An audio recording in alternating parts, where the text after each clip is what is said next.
Bismillahirrahmanirrahim. Assalamualaikum warahmatullahi wabarakatuh. Saya Hanif Syafrian Purnama dari kelas BioC 2020, kelompok 4 perkembangan hewan, akan menjelaskan tentang gerakan morfogenetik pada gastrulasi. Lalu, apakah gerakan morfogenetik itu? Gerakan morfogenetik adalah migrasi atau pergeseran atau perpindahan sel-sel dari satu lokasi topografis ke satu lokasi lainnya untuk membentuk struktur dari gastrula tersebut.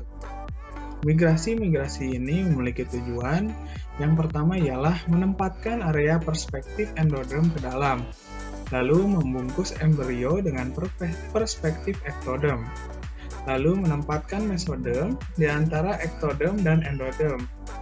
Mesoderm ini sebagai lapisan tengah, lalu membentuk arkenteron sebagai bakal saluran pencernaan primitif. Dapat kita lihat pada animasi berikut. Ini merupakan salah satu contoh gerakan morfogenetik pada sel-sel. Lalu selanjutnya kita masuk ke gerakan morfogenetik yang pertama. Yang pertama ialah invaginasi.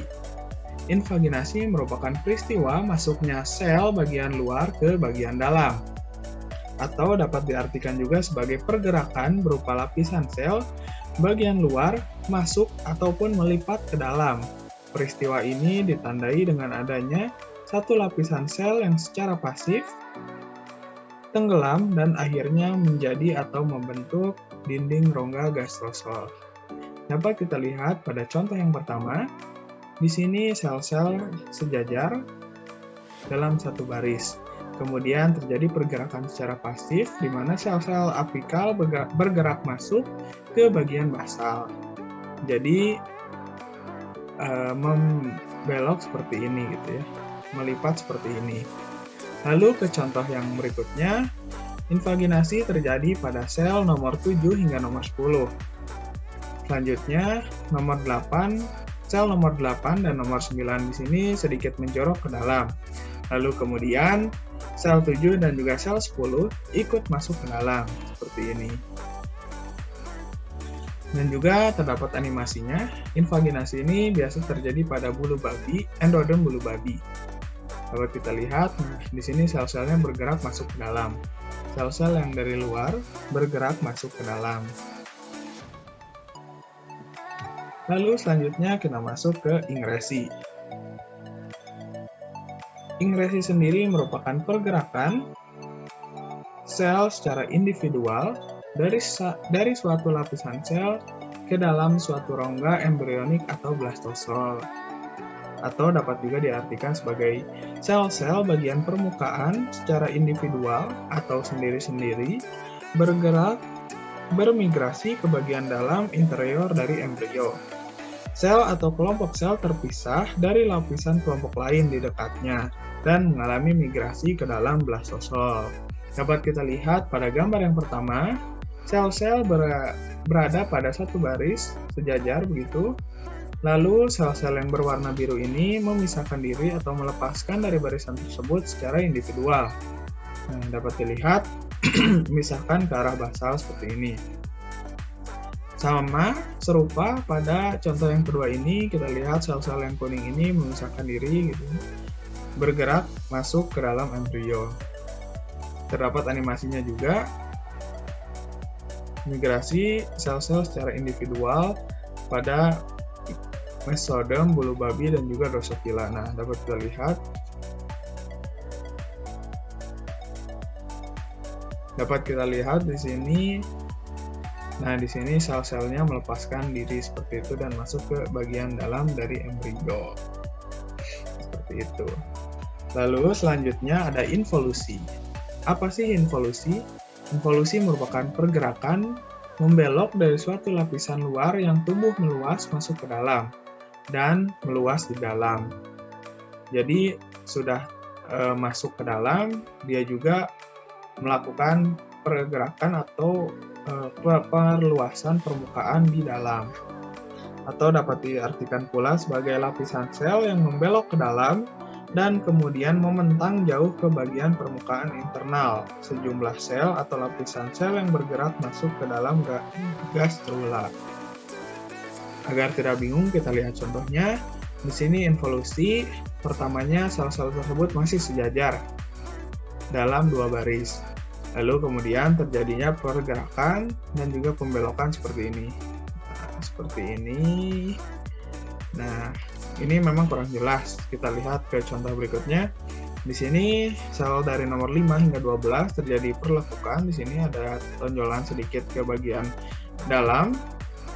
Nah, baru di sini tonjolan tersebut semakin dalam dan membentuk lekukan seperti ini. Setelah ini mereka membesarkan atau memperluas bagiannya menjadi hampir dengan sama dengan yang di luarnya seperti ini. Dapat kita lihat pada animasi. Nah, contohnya pada amfibi mesodem amfibi. Nah, ini meringsek ke dalam dan hampir membentuk sama dari bagian luarnya. Coba kita lihat kembali di sini. Nah, di sini hampir sama dengan bagian luarnya begitu ya. Meluas di bagian dalam. Lanjut ke pergerakan morfogenetik selanjutnya, ialah delaminasi. Delaminasi merupakan pemisahan suatu lapisan sel sehingga terbentuk 2 lapisan sel yang berbeda. Agar tidak bingung, kita lihat contoh delaminasi asalnya dari 2 lapis seperti ini. Ternyata ada pemisahan, jadi bergerak memisahkan diri, tetapi per kelompok seperti ini. Nah, seperti itu. Dapat kita lihat di animasi yang pertama, contohnya pada mamal ataupun hipoblas burung. Ini kita lihat, nah di sini kita memisahkan diri, yang asalnya menyatu menjadi pisah. Kalau kita lihat kembali di sini, nah di sini asalnya menyatu kan, nah kemudian bergerak jadi misah. Lanjut ke animasi berikutnya, di sini kita lihat bagaimana delaminasi terjadi. Nah, awalnya sel-sel yang bagian bawah ini menyatu, dapat diperhatikan di sini menyatu dalam satu baris, tapi terjadi delaminasi sehingga sel-sel tersebut migrasi memisahkan diri menjadi 2 lapisan seperti ini.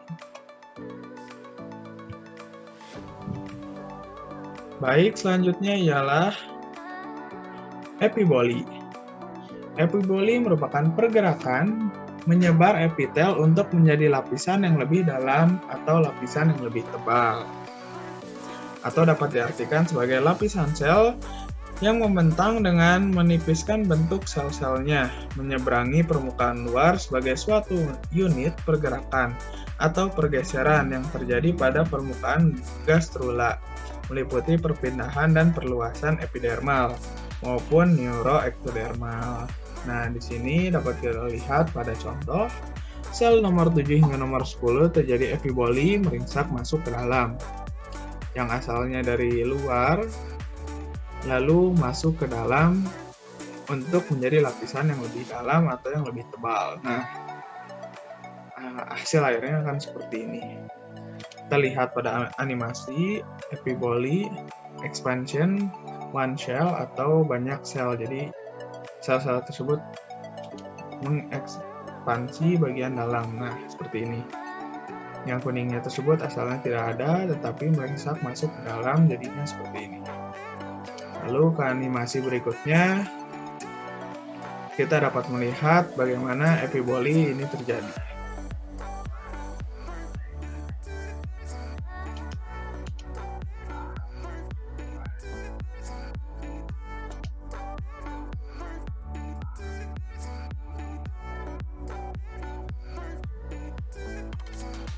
Baik, setelah ada epiboli, kita masuk ke interkalasi. Interkalasi merupakan sel menyelip di antara sel tetangganya. Secara singkatnya seperti itu, tapi juga bisa diartikan sebagai 2 atau lebih deretan sel menyusun diri dengan masuk ke sela-sela. Jadi menyelip ini jadi masuk ke sela-sela antara satu sel ke sel lainnya, sehingga terbentuk deretan sel yang lebih panjang dan lapisannya lebih tipis. Interkalasi ini dibagi menjadi dua, ada yang lateral dan juga radial.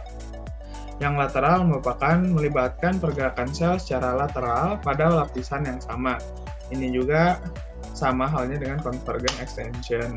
Lalu, interkalasi radial melibatkan dua lapisan yang berbeda yang saling menyalip. Gerakan ini seringkali menyebabkan terjadinya epiboli.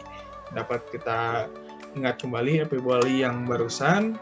Nah, jadi dapat menyebabkan epiboli ini. Permukaan lapisan sel menjadi meluas, sedangkan tebal lapisan sel mengecil. Dapat kita lihat perbedaannya lateral dan juga radial.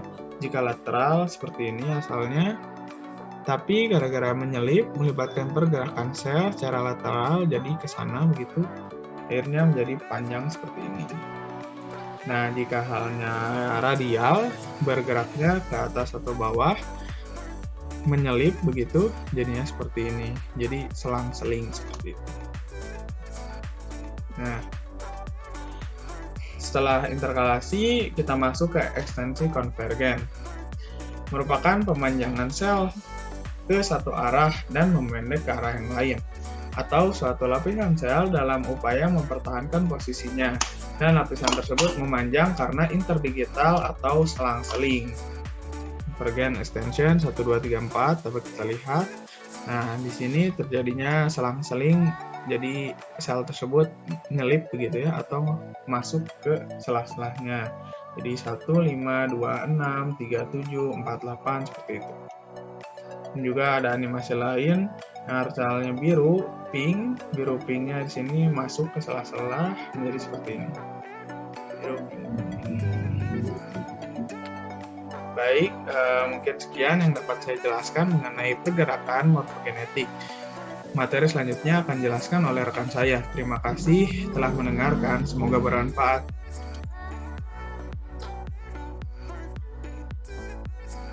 Baik, yang selanjutnya yaitu materi mengenai gastrulasi pada Asterias.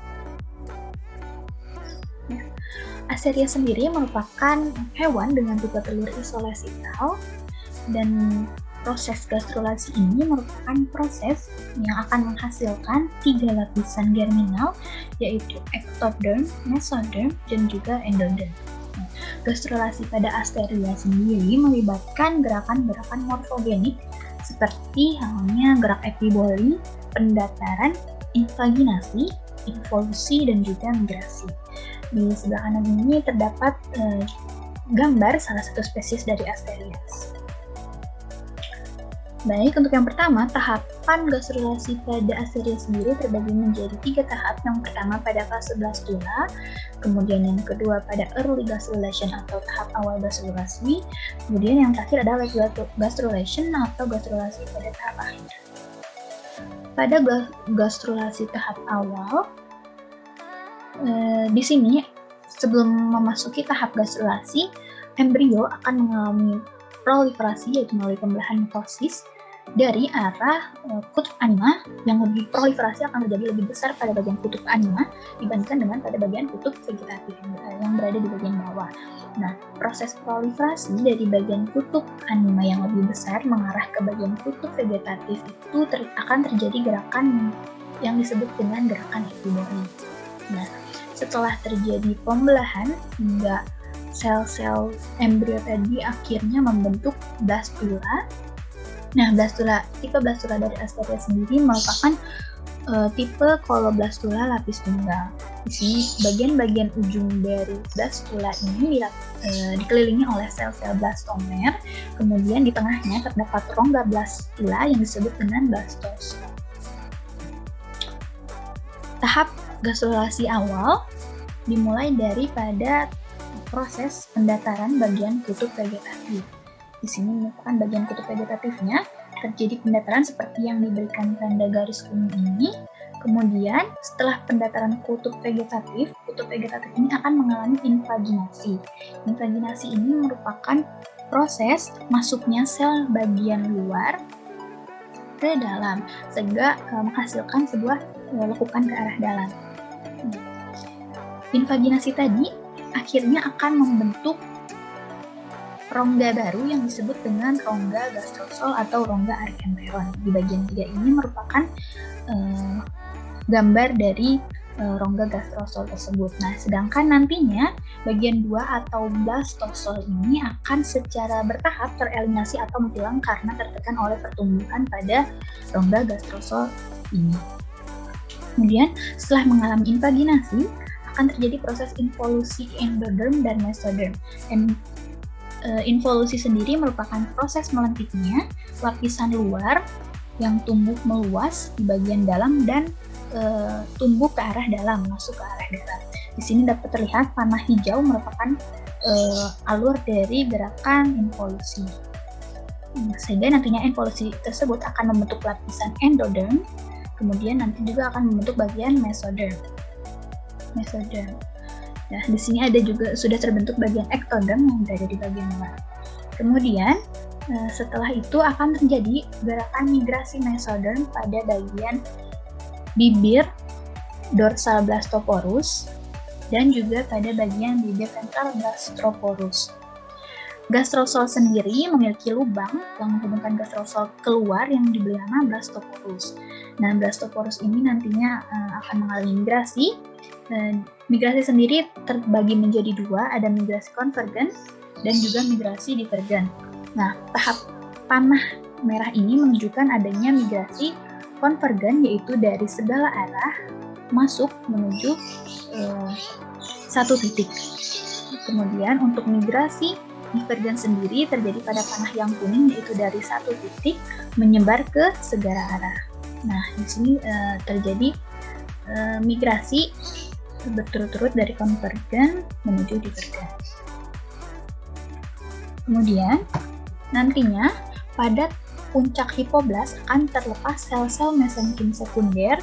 Nah, sel-sel mesenkim sekunder ini akan menjadi bakal dari terbentuknya bagian mesoderm. Seperti yang sudah terlihat. Kemudian di sisi lain pada stadium gastrulasi yang lebih lanjut, nantinya akan invaginasi atau pelakukan ke dalam ini pada bagian kutub vegetatif akan menyentuh bagian ektoderm, sehingga nantinya setelah menyentuh bagian ektoderm akan menjadi bakal terbentuknya mulut atau stomodeum pada asterias. Selanjutnya, arkenteron atau gastrosol ini juga akan berdiferensiasi menjadi bagian-bagian dari saluran pencernaan. Nah, gambar ini merupakan hasil akhir dari gastrulasi, yaitu akan terbentuknya 3 lapisan. Dari bagian luar yaitu ektoderm, kemudian bagian tengah mesoderm, kemudian bagian dalam yaitu endoderm. Di sini terdapat video pada asterias. Berawal dari morula, kemudian akan terjadi gerakan-gerakan morfogenik secara bertahap. Akan adanya migrasi sehingga terbentuk 3 lapisan germinal yang akan menjadi hasil akhir dari tujuan gastrulasi ini, yaitu endoderm, mesoderm, dan juga ektoderm. Sekian penjelasan yang dapat saya sampaikan. Semoga bermanfaat. Terima kasih.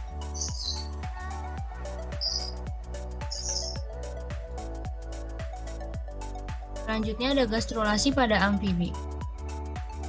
Gastrulasi pada amfibi ini memiliki tipe blastula, yaitu seloblastula lapis banyak, lalu memiliki tipe telur telolesital. Tipe telur telolesital ini adalah tipe telur pekat yang terkonsentrasi di salah satu ujungnya, yaitu jumlah yok relatif banyak dan tersebar di sitoplasma pada daerah kutub vegetatif.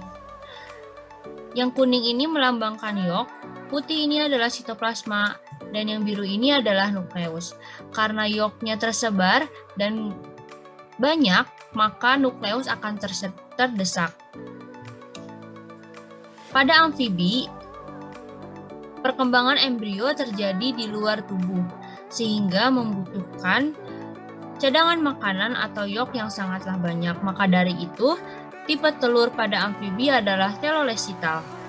Selanjutnya, terdapat perbedaan ukuran blastosol, di mana yang kosong ini adalah blastosol. Perbedaannya yaitu pada bagian sini disebut mikromer, yang bagian sini disebut mesomer, dan bagian yang bawah adalah makromer.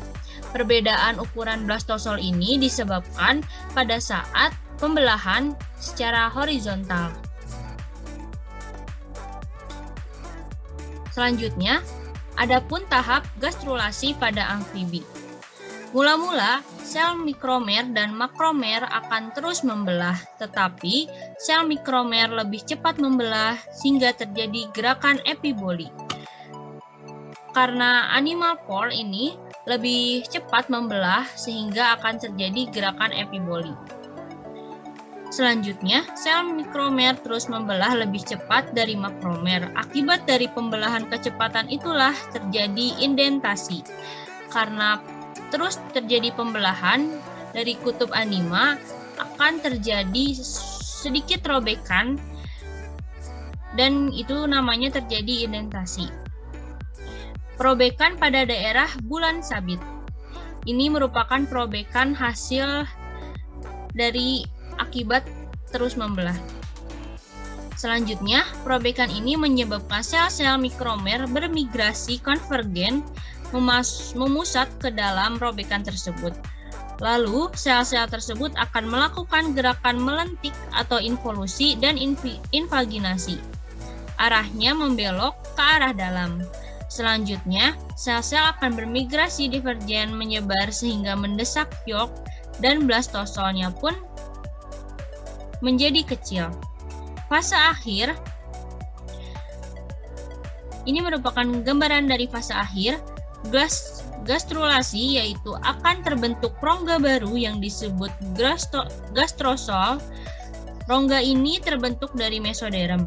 Sebagian mesoderm tersebut ada yang akan berkembang menjadi notochord. Karena yolk terdesak, sebagian dari yolk akan muncul keluar atau disebut evaginasi yolk plug. Gambarnya yang ini. Nah, robekan ini kembali ke sebelumnya. Robekan bagian sini atau sebelah sini itu disebut BDB atau bibir dorsal blastopore. Sedangkan bagian sini juga terdapat robekan, namun namanya yaitu BVB atau bibir ventral blastopore.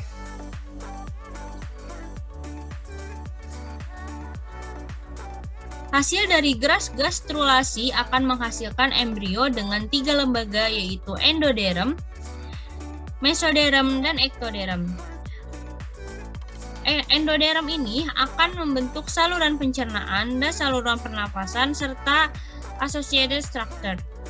Lalu pada mesoderm akan terbentuk rangka ataupun tulang, sistem peredaran darah, otot, sistem ekskresi, dan sebagian besar alat reproduksi.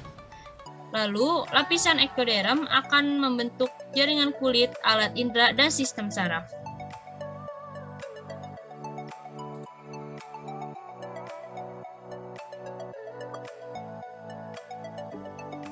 Baik, selanjutnya saya di sini akan menjelaskan materi tentang gastrulasi pada aphes. Baik, selanjutnya di sini ada pragastrulasi, yaitu ini terjadinya sebelum gastrulasi. Ada 3 peristiwa penting berturut-turut dalam pola awal embrio unggas. Untuk yang pertama, wilayah embrionik dan ekstra embrionik memisahkan ke dalam wilayah simetri radial, lalu penentuan polaritas anterior hingga posterior embrio, dan yang terakhir pola dari epiblast dengan induksi mesendoderm di posterior berbentuk sabit domain embrio. 2 peristiwa pertama ini untuk nomor 1 dan nomor 2, pemisahan embrio dan ekstra jaringan embrionik dan pengaturan polaritas anterior-posterior terjadi sebelum telur diletakkan dan kurang dapat diakses untuk eksperimen. Lalu, gambar di samping ini merupakan perkembangan unggas sebelum gastrulasi atau pragastrulasi. Untuk gambar A ini, orientasi embrio pada kuning telur selama tahap perkembangan intrauterin. Panah menunjukkan arah rotasi telur dan kuning telur atau yolk ini selama transisi melalui saluran telur. Lalu untuk gambar B ini, segregasi epiblast embrionik dan area opaka ekstra embrionik. Lalu untuk yang C, pengembangan hipoblast. Yang D ini, penampang melintang selama perkembangan intrauterin. Lalu untuk yang E ini pola spasial sinyal perkembangan parakrin esensial. Awalnya diekspresikan dalam area opaka pada gradien anterior hingga posterior di area opaka, lalu diekspresikan di epiblast posterior dan diproduksi di hipoblast. Lalu selanjutnya mekanisme gastrulasi pada aphes. Ciri khas tahap gastrulasi pada aphes adalah adanya alur primitif yang berbeda yang dibentuk dari blastoporus yang menyempit. Pembentukan alur primitif merupakan awal gastrulasi dan ditandai dengan terjadinya penebalan di bagian posterior yang mula-mula bentuknya menyerupai segitiga, menurut Yatim pada tahun 1994. Penebalan ini selain terjadi oleh adanya ingresi sel-sel ke dalam atau membentuk hipoblast, juga karena sel-sel pada epiblast pada bagian lateroposterior aktif berproliferasi, dan sel-sel tertentu pada epiblast akan bermigrasi ke posterior, kemudian berkonvergensi ke arah median. Akibat tumbuh konvergen ini, bakal alur primitif menebal, menyempit, dan memanjang. Lalu pragastrulasi atau sebelum terjadinya gastrulasi, hipoblast primer atau hasil ingresi bergabung dengan hipoblast sekunder dari daerah collar sickle. Bisa dilihat dari gambar di sebelah kanan ini. Hipoblast primer bergabung dengan hipoblast sekunder dari arah collar sickle ya, dari arah sini. Lalu awal gastrulasi ditandai dengan terbentuknya alur primitif penebalan pada bagian posterior karena adanya ingresi dan sel-sel dalam yang aktif berproliferase. Lalu konvergensi ke arah median dan alur primitif yang menyempit dan memanjang. Lalu blastula pada aphes adalah blastula berbentuk cakram atau tudung. Setelah lapisan tunggal blastoderm terbentuk, selanjutnya blastoderm mengalami pembelahan secara ekuatorial atau horizontal dan menghasilkan 3-4 lapisan sel. Pada stadium ini, blastodis terdiri atas dua daerah yang berbeda, yaitu area pellucida yang merupakan daerah yang tampak bening terletak di atas rongga subgerminal, yaitu ini area pellucida. Lalu area opaka, yaitu daerah yang tampak gelap, terletak pada bagian tepi blastodis. Pada beberapa jenis aphes, rongga subgerminal juga merupakan rongga blastula, menurut Yatim pada tahun 1994, ya ini ya area opaka. Baik, selanjutnya masih awal gastrulasi. Awal gastrulasi ditandai dengan terbentuknya alur primitif, itu penebalan bagian posterior karena adanya ingresi dan sel-sel dalam yang aktif berproliferasi. Konvergensi ke arah median, lalu alur primitif yang menyempit dan memanjang. Seperti gambar di bawah ini, adanya penebalan pada bagian posterior, lalu adanya ingresi dan sel-sel dalam yang aktif berproliferasi. Ya, jadinya seperti ini. Bisa dilihat juga di gambar sebelah kanan.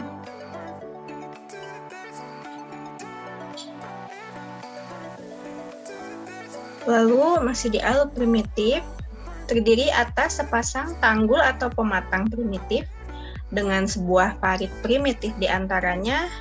Primitif definitif yaitu nodus Hansen. Ya, seperti gambar di sebelah kanan, ini ada nodus Hansen, ada area pellucida, lalu area opaka, lalu ada primitif groove. Lalu alur primitif aves yaitu Blastoporus amphibia, lalu nodus Hansen, bibir dorsal Blastoporus. Ya ini ya, nodus Hansen. Ini juga ada. Migrasi sel-sel melalui parit primitif merupakan tahap utama dari gastrulasi.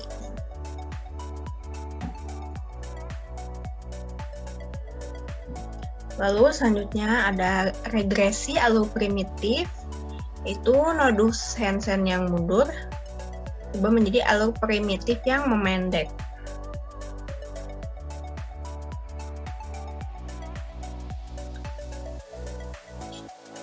Ini seperti gambar sebelumnya menunjukkan adanya nodus Hansen dan proses head. Lalu di gambar kedua, di sini ada nodus Hansen juga, ada notochord.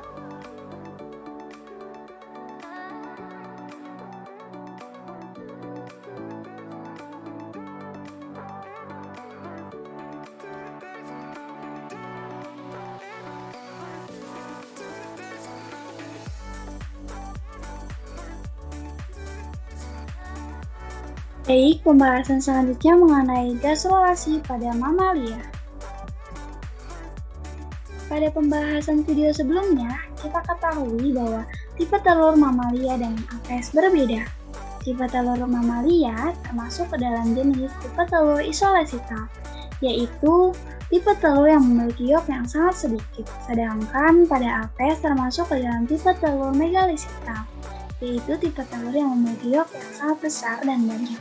Namun, pada pembahasan kita kali ini akan ada persamaan gastrulasi antara mamalia dengan apes. Sebelumnya, tahap gastrulasi merupakan salah satu tahapan dari proses embriogenesis setelah tahap blastula. Gastrulasi pada mamalia berlangsung pada suatu blastula yang merupakan diskus yang terdiri di antara bagian intra-embrio dan ekstra-embrio. Ini merupakan hasil blastulasi pada mamalia, yaitu menghasilkan tipe blastulasi blastokista. Ini menjadi ciri khas gastrulasi pada mamalia, yaitu adanya ICM atau inner cell mass. Inner cell mass ini merupakan sel-sel yang sangat bergelombol. Inner cell mass ini nantinya akan berperan penting dalam perkembangan embrio.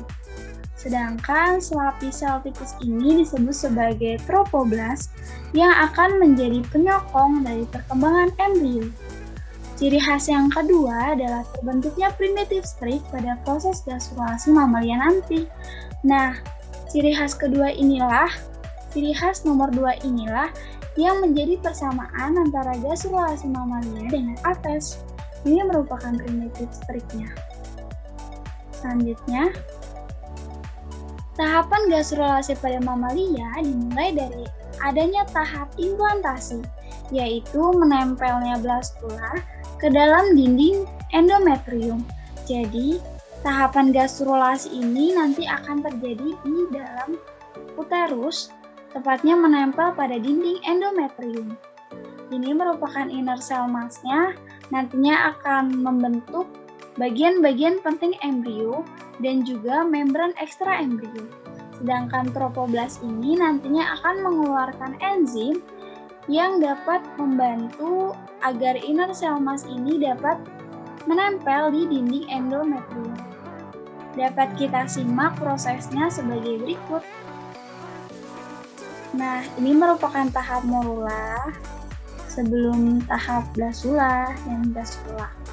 Nah, ini dihasilkan dari tahap blastula berupa blastokista. Ini akan menempel ke dinding endometrium dengan bantuan dari pengeluaran enzim dari tropoblast. Nanti enzim yang dikeluarkan dari tropoblast ini akan mendegradasi dinding endometrium sehingga inner cell mass ini nantinya akan menempel pada dinding.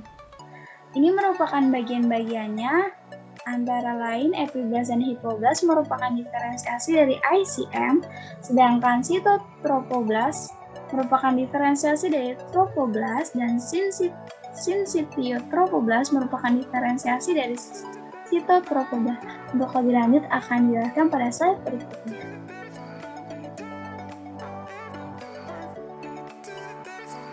Nah, tahapan gastrulasi pada mamalia, dalam hal ini adalah manusia, dapat kita simak pada video berikut. Intinya, proses gastrulasi itu akan membentuk 3 lapisan embrio.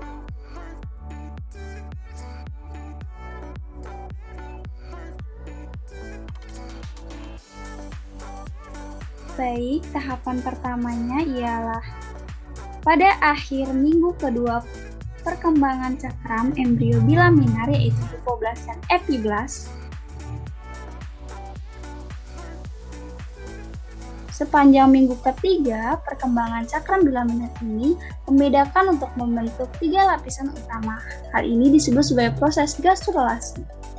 Sekitar 15 hari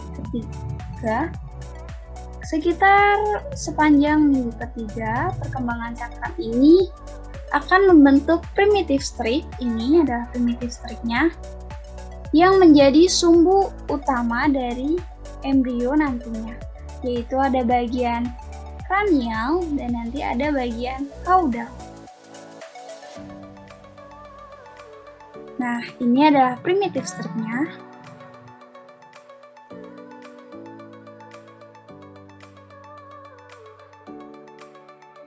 Ini adalah sumbunya, ini adalah kranial, lalu ini adalah caudal. Kranial adalah bagian kepala dan caudal adalah bagian ekor.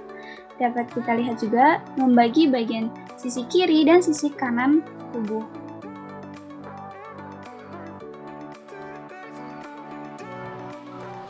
Lalu akan dibentuk juga primitive node atau zona. Di sini ada juga primitive pit yang menuju ke caudal.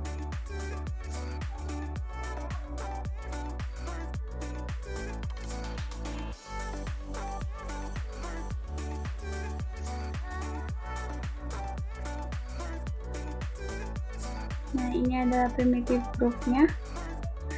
Dapat dilihat ini adalah prosesnya di mana akan terjadi pemusatan sel-sel menuju ke primitive streak, lalu akan terjadi involusi dan akan terjadi invaginasi. Dapat dilihat sel-sel ini akan berproliferasi.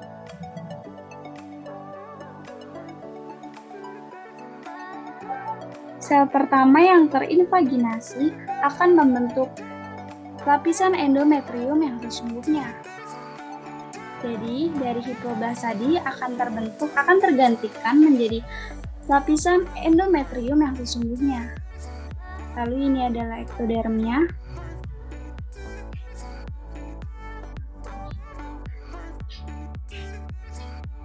Nah, di bagian yang merah ini merupakan rongga antara ektoderm dan endoderm, merupakan lapisan mesoderm, hasil dari proliferasi.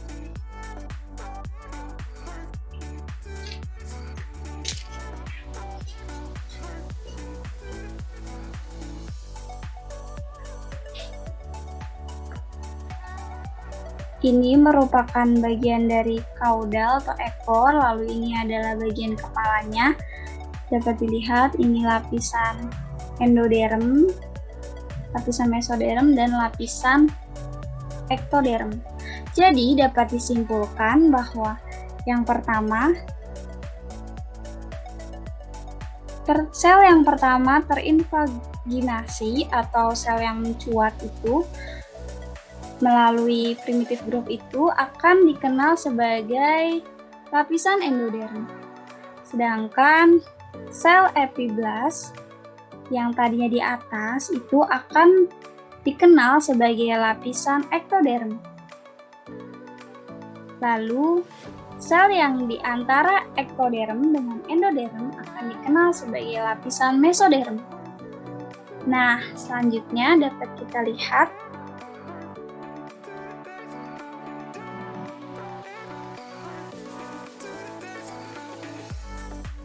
Jadi ini merupakan resumenya. Tadi ada implantasi blastosis dulu dengan ICM. Di dalam ICM ini sudah terbelah rongga gastrosol dengan lapisan epiblast di atas, lalu lapisan hipoblast di bawah. Lalu nanti akan terjadi delaminasi trofoblast, yaitu penurunan lapisan sel trofoblast secara bersama-sama. Nantinya akan menjadi mesoderm ekstra embrio. Lalu akan terjadi diferensiasi trofoblast menjadi sinsitiotrofoblast luar dan dalam. Lalu tadi akan terjadi invaginasi sehingga menghasilkan lapisan endoderm yang semula lapisan hipoblast. Nah, ini hipoblast menjadi endoderm, lalu akan berproliferasi menjadi endoderm ekstra embrio. Kemudian sinsitiotrofoblast bergabung dengan endometrium uterus membentuk plasenta. Nah, jadi ini merupakan resumenya juga dari blastosit tadi, lalu tertanam ke dalam dinding endometrium. Dapat kita bedakan ada inner cell mass ini dan ada trofoblast. Kemudian inner cell mass ini akan berdiferensiasi menjadi bagian epiblast yang atas, lalu hipoblast bagian yang bawah. Kemudian epiblast akan berdiferensiasi menjadi embryonic epiblast dan amniotic ectoderm. Selanjutnya embryonic epiblast ini akan berdiferensiasi, dapat dilihat di gambarnya di sini. Akan berdiferensiasi menjadi embryonic ectoderm dan juga akan ada primitive streak di tengah-tengah ini. Tengah-tengah ini akan ada primitive streak. Lalu dari primitive streak itu akan terdiferensiasi atau menentukan adanya embryonic endoderm, lalu notochord, dan ada mesoderm. Ini merupakan mesodermnya yang warna merah. Lalu dari embryonic endoderm itu nanti akan membentuk allantoic endoderm, yaitu lapisan yang nantinya akan menjadi tumbuh kembang dari embrio. Lalu ada dari lapisan mesoderm itu akan membentuk ekstra embrionik dan embrionik. Sedangkan pada lapisan hipoblast itu akan membentuk ekstra embrio endoderm, lalu akan membentuk yolk. Dan dari trofoblast itu akan membentuk sitrotroblast, lalu akan membentuk sinsitio seperti yang sudah dijelaskan sebelumnya dan akan membentuk ekstra embrio mesoderm. Baiklah, sekian dari saya. Terima kasih.